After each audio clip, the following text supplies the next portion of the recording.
Hello,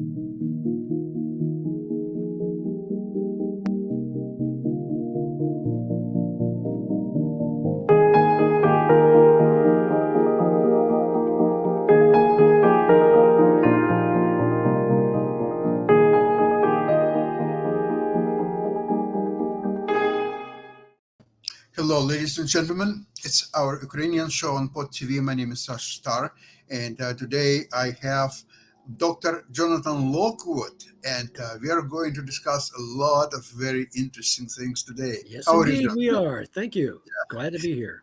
Jonathan, so we finished our last program on Tuesday, saying that our next program on Friday, hopefully we will have a lot of good news. And indeed, we got a lot of good news. The war is slowly getting to the Russian territory. Hi, Russia. We are here. What are you going to do about it? Oh, Gonna launch those nukes? the nukes. Oh, my God, the nukes. Oh, we are so scared to death because of the nukes. We hope all of them work. Maybe they will not work. Actually. Maybe they won't work. It's even better. The Russians refer to their nuclear deterrent. Remember, when the Russians refer to their nuclear deterrence forces, they translate deterrence as ustrashenia, intimidation. Yes. So if they were to translate it accurately into English for our benefit, calling them their nuclear intimidation forces would more accurately convey their meaning, but it would also produce a very different reaction in the West. What do you mean, intimidation forces? Deterrence is such a softer sounding term. We think of deterrence as a more nuanced term, but we tend to think of it in terms of containing or dissuading an opponent from doing that, not intimidation. The Russians use a harsher interpretation, which is appropriate for them. But, we don't. But not everyone in the West understands that. They think deterrence means the same thing to the Russians as it does to us, which is incorrect. No. It's brilliant. So what's happening is that there are drone attacks on Moscow. It's a so-called Moscow city. It's skyscrapers, very modern buildings.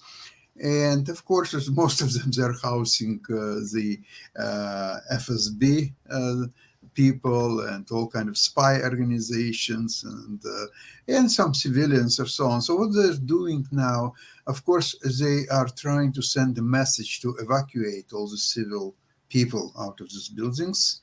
And then don't forget the Ukrainians have, very few people probably are aware of it, they have their own ballistic missiles that can hit up to 500 and sometimes maybe even longer distances. And 500, it's more than 450 kilometers distance from Ukraine northern points to Moscow. So Ukraine can... It brings the capital within reach. It's within reach. Not St. Petersburg at this moment as we speak, but it could be in the near future, it could also be reachable. Oh, it's a fantastic city with all these palaces and so on. How you can even talk about, even Germans, they didn't destroy St. Petersburg, right? Oh, how you are even to talk about it. Well, you know what? It's Kiev, which was destroyed by Germans.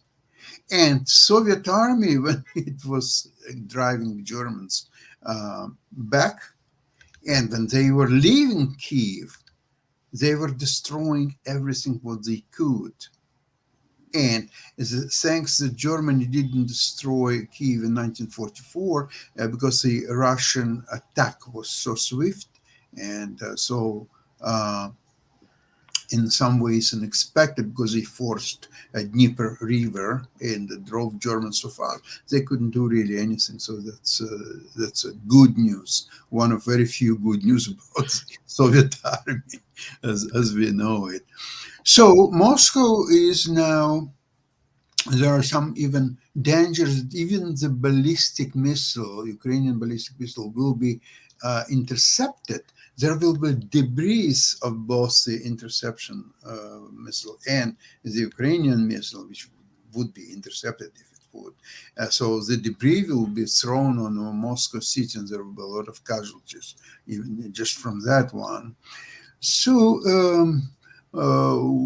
maybe it's time for Moscow to think if it's worth for them to continue absolutely hopeless affair, risking now their citizens' lives, and not somewhere in Buryatia, but in Moscow itself. What do you think, John? which is much more psychologically important to the Russians. Yeah, absolutely. This is why I'm quite surprised that a lot of so-called experts are saying that, well, these drone attacks, look at what they yield: couple broken windows, and it's not even annoying. It's nothing. It doesn't mean anything. No, it does. It means a The, lot. the fact that the Ukrainians are able to touch Moscow in a significant way greatly disturbs the Russian leadership.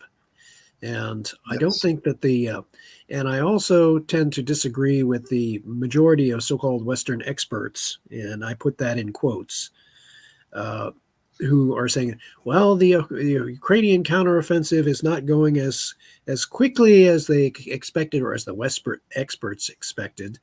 And I noticed that a number of these so-called experts were saying before the Ukrainian war, a number of these experts were evaluating the Russian army as being much more effective than it actually turned out to be. So I tend to take the opinions of these experts with a grain of salt. And these, Jonathan, I would yeah, go even farther about these so-called experts. I would say they're just simply useful idiots whom Russian propaganda is using to provide Russian narrative that Ukraine has to agree to a peace, and that it's not time to fight and all that stuff. Don't you think so? Yeah, well, the Ukrainians are given the political situation that we've observed, the Ukrainians are operating against a time deadline. And that time deadline, the significant time deadline, which the Russians are trying to delay the end of the war till, is the next presidential election in the U.S. The Russians are counting on a certain Republican candidate winning the White House and cutting off Ukraine aid and giving Russians in effect a de facto victory, which they could not possibly win on the battlefield, but yet which they would win through a forced peace settlement, which in effect rewards Russia for having started the aggressive war against Ukraine. That would buy a peace of sorts, but it would be a peace of appeasement. It would be a treaty of appeasement, not a peace treaty. And it would set the stage for a subsequent war and allow the Russians to recover and possibly prosecute even more aggressive war subsequently. Right now, the Ukrainians have every incentive in the world to execute their counteroffensive in such a way that, at the very minimum, they cut off the Crimea from Russian resupply and reinforcement. They do that. That is a significant operational victory for Ukraine. It almost deals a death blow to the Russian war effort, and the Crimea would simply fall into Ukrainian hands by default because they would not be able to resupply, and therefore what Russian occupation forces are in Crimea would have to surrender or just be slaughtered piecemeal. So that is what the incentive the Ukrainians have to continue their counteroffensive and to make sure that at the very minimum that they cut off the Crimea from Russian resupply and reinforcement, and then they can follow up with other offensives as needed against the remaining occupied areas of Ukraine. Jonathan, very interesting numbers we should look at. That yesterday there were 640 Russian soldiers killed. There were 4 tanks destroyed, 15 BMP, and 19 artillery systems of Russians, and 20 trucks, supply trucks, and 27 BPLA. Okay, so things are moving in the right direction because the day before they killed only 580 Russians. So if you move from 580 to 640, okay, there's some progress. Although when Russians were attacking Bakhmut, they were losing every day 11, 1200 people. So things are slowing down, but there was no day in the last several months that there was less than 500 Russians killed. So things are moving in the right direction. And all of this signals for the intermediate to long term. It signals a decrease in the quality of the Russian reinforcements and troops that the Russians can feed into the battle. Yes, they can feed numbers into the battle, but they can't. They can no longer feed in quality troops, quality reinforcements.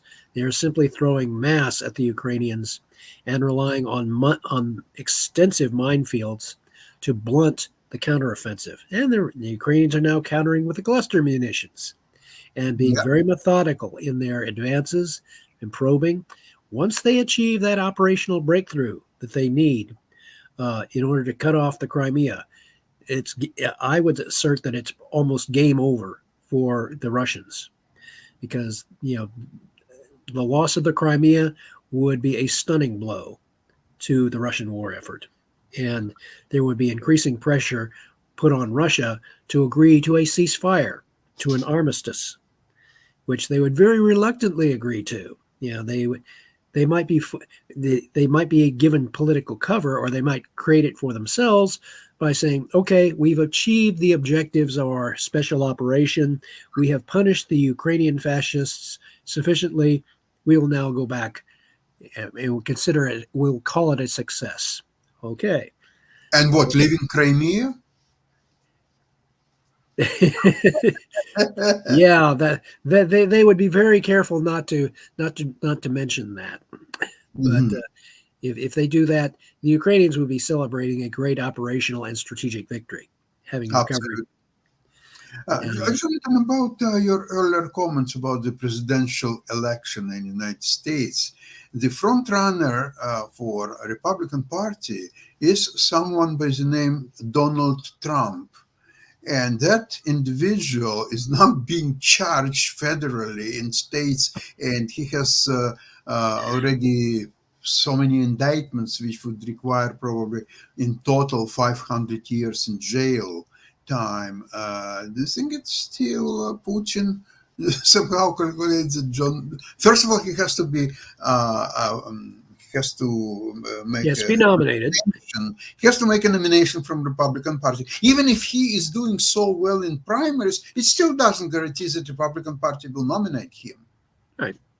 That's There's no true. guarantee. Okay, now finally, if Republicans are so stupid that they will nominate the old Donnie, so then any Democrat, even Joe Biden, will defeat him easily because the independents.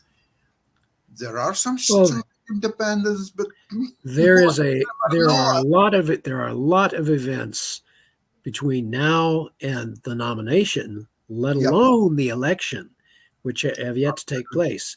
We don't even know that it's going to be Biden versus Trump in 2024. no. We do not know that for a certainty.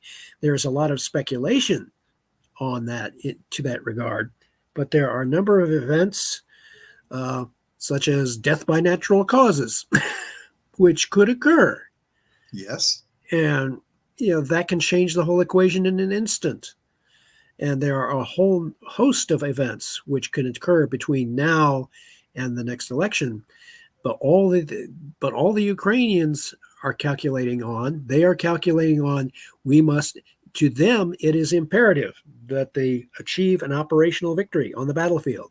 That is the greatest insurance that they have available. Defeat the Russians on the battlefield in order to justify continued NATO support for Ukraine. Yeah, Jonathan, it's very because clear. I know you dislike that, but to defeat Russian means kill Russia. If you don't kill Russians, how you defeat them? Well, it's like you and I suggested to you off camera. I said maybe we should do an entire show where the two of us just sit here and say, "Kill more Russians, kill more I Russians." love Oh, it. that'll boost our ratings with the Russians. I'm sure they'll love to see that. Yeah, yeah, you're absolutely. The Ukrainians would be cheering the whole time. Oh yes, we like that. We like your show. No, I think that but right now it is just it has become from my standpoint at least it has become the pathway forward is just that clear. It has to be operational victory by you. If the Ukrainians have any hope of ending the war on anything like favorable terms to them, then they must achieve the operational breakthrough to sever the Crimea from Russian resupply and reinforcement. It becomes as simple as that. And whether they do it methodically or they keep pressing until they achieve that operational breakthrough, it doesn't matter. The key is sever the link between Crimea and Russia. Absolutely. Jonathan, since I'm not American, I have a question regarding U.S. election. What I understand is that to be eligible to become U.S. president, you have to be of certain age, 35 probably. Yep, that is correct. 35. Okay, and you have to be born in U.S. as well. That is also correct. That's only two requirements. So let's see if Biden indeed will die shortly before election. Can he still be eligible to be a president? Now, that would be an interesting constitutional question. Electing a dead person president? No, I don't think that would qualify. I don't think the Supreme Court would support that. Basically, the vice presidential candidate would become the president. And that would be currently that's Kamala Harris. And there is enough. Hey, Jonathan, hold on a second, because I've got to ask a question. I know it's the Ukraine-Russia show and all of that, but you say that and everything, but there's this concept of AI and artificial intelligence. To Sasha's point, could they not still keep him alive, even though technically he is actually dead and everything? So if that's the case, I don't know that we could have Biden, who is no longer another interesting. There would be people invoking I believe the 24th Amendment, saying that the president is incapacitated. In which case, they would rule that the vice president becomes the president. In which case, you have a lot of vigorous reaction to the very notion of Kamala Harris becoming the president. That this would be not a very attractive prospect. It's going to generate a lot of controversy. Jonathan, I'm surprised she hasn't done really anything while being vice president. Why so many people dislike her? For what? If she hasn't done anything. Precisely for that reason. But I mean, what vice president has done anything and everything? I want to come back to Ukraine, Russia, China, and everything. And this is for you, Jonathan, and you, Sasha. But I did hear a lot of people talking about the naval aspect of the war. And I know that Ukraine doesn't have necessarily a strong sea navy, but apparently I know that Ukraine has rivers and things that cut through it. And apparently the river forces are doing quite well from what I have heard. But like I said, I'd be interested to know from somebody like you, Sasha, that has lived in Ukraine, because I just know this from my reading of history books and reading of geographical books and things of that nature. But it does seem like y'all have meaning Ukrainians, a strong river force and all in that space. And they seem to be holding their own on the river. Maybe they can't take the that's quite practical, because remember, during the American Civil War, the Confederacy depended upon its critical vulnerability was the Mississippi River. Mm-hmm. They were using forts to control the Mississippi River and keep Union, and the Union was basically using its riverine forces to steadily move down the river and take these forts one by one. And finally, the last remaining link was Vicksburg. Mm-hmm. And the Union had to go overland to Vicksburg, and Grant had to lay siege to Vicksburg, so that once Vicksburg fell, on the same day that the Union achieved victory at Gettysburg, they simultaneously defeated the last Confederate offensive into Union territory. And by taking Vicksburg, they severed the link between the eastern portion of the Confederacy and the western portion. The Confederacy was cut in two. So yes, Riverine forces, river control is very important, especially for Ukraine's internal communications. And they are doing very well in that regard. And they do have sufficient anti-ship capability that can inflict significant damage on the Russian what there is of the Russian Black Sea Fleet. And it will be very important for a post-war peace for if Ukraine can somehow invite NATO forces, naval forces, into the Black Sea to help the Ukrainians control the Black Sea. That would be another crucial component of ensuring that a post-war peace is attainable. Jonathan, but Ukrainians are probably pioneers in using these drones, speedboats, which are extremely effective. I don't know if they need anything else. They're kicking out the Russian Black Sea Fleet out of Crimea. They will have to relocate it to probably Novorossiysk or Tuapse or some other ports simply, or maybe they will have to grab the ports of Abkhazia, something like Sukhumi, and use that as well, which is another problem for them. Issue, just another problem. So Ukrainians are very, very inventive. And did you know this is so? Well, that's the most impressive thing I've seen about the Ukrainians thus far is both their inventiveness, their creativity, and the speed with which they learn. And they learn and adapt and sometimes come up with applications for the weapons that we give them that exceeded our own expectations. Example is Patriot. That when they've gotten the Patriot, they have managed to use them in ways which raise their effective interception rate against Russian missiles beyond which we expected, which also, because of the success of Patriot and its greater than expected performance, then as I point out, this lays the groundwork for the potential post-war creation of that global ballistic missile defense system between the U.S. and NATO that will effectively neutralize the Russian nuclear arsenal. Once you neutralize the Russian nuclear arsenal, you have negated the one thing in the Russians' own perception that makes it a great power. They no longer have an effective nuclear arsenal. They are no longer a great power at all, not even in their own perception. They become irrelevant. Jonathan, of course, to create such defense against Russian nuclear forces is much more preferable than, for example, I believe 1949 drop shot plan, which was the plan for 300 nuclear bombs targeting more than 100 Soviet cities. So your plan is much more elegant and it is what I call a no-kill strategy. No-kill strategy. A global ballistic strategy. Strategy, and then I'm going to turn this back over to you and Sasha and everything. But I just came up with a genius idea for you, Jonathan. You actually brought it up and everything, and I think we should do this strategy, and I'm going to give it to you.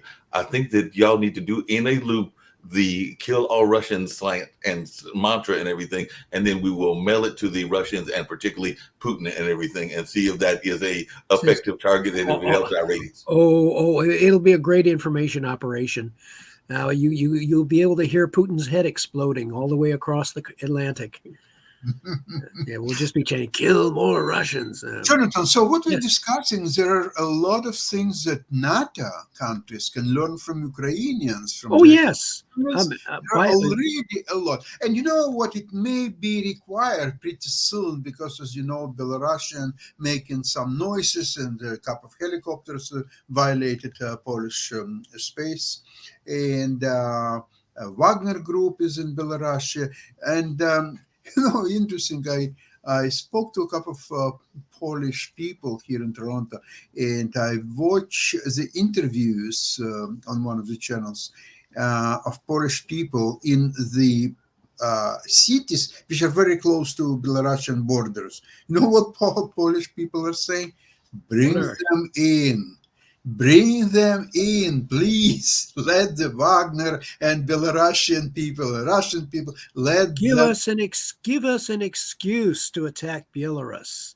Absolutely. Bring Please, them in. please provoke us. We will walk all over you and take over Belarus and secure the northern flank of Ukraine and make it even harder on the Russians. I mean, yes, the Poles might quite clearly may be spoiling for a fight. I think they're getting ready for a fight, and not only that, I think they desire a fight against Belarus, Russia, and so on.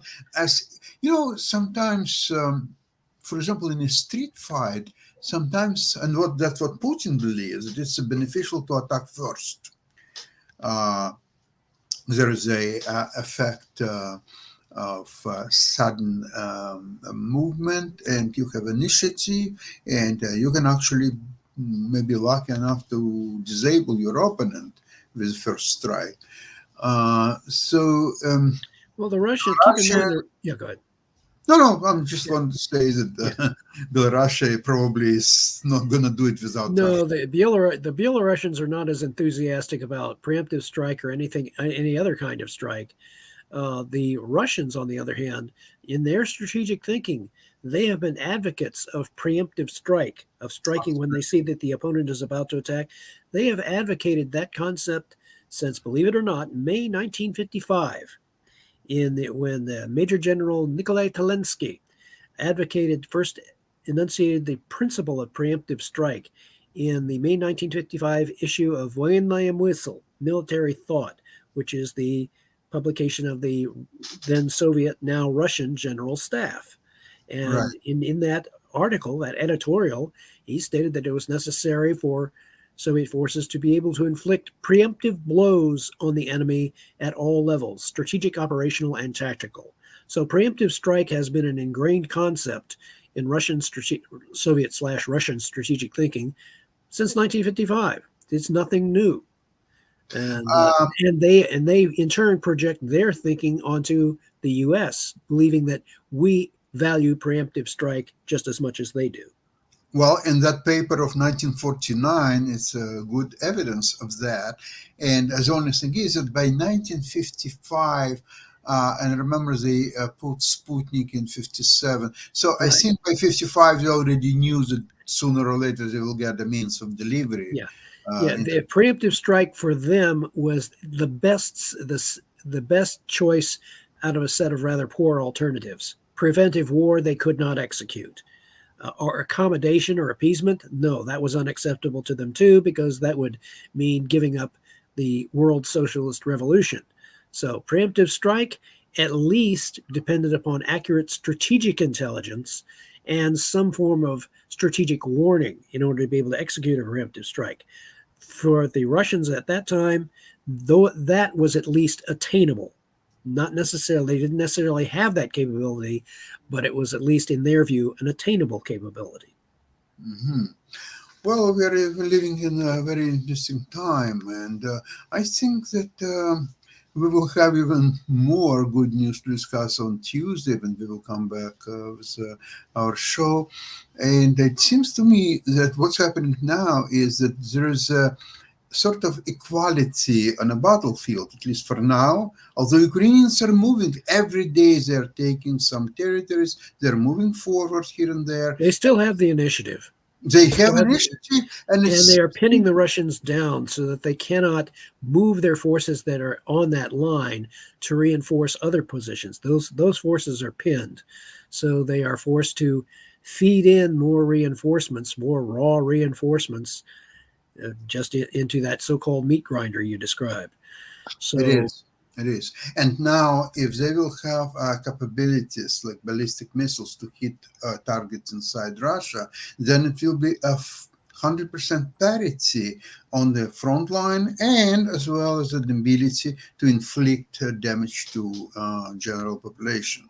Not that I'm advocating for that. I hate to think how many unfortunately, citizens of Ukraine, children, were killed in this war already. And Russians so far didn't feel all the atrocities of war, but it may change pretty soon. And with that, I would like to announce the glory to Ukraine, and we'll see you very soon again on Tuesday, same place, same time. Jonathan, thank you very much for your You're share. quite welcome. Bye bye. Bye. Have a good weekend.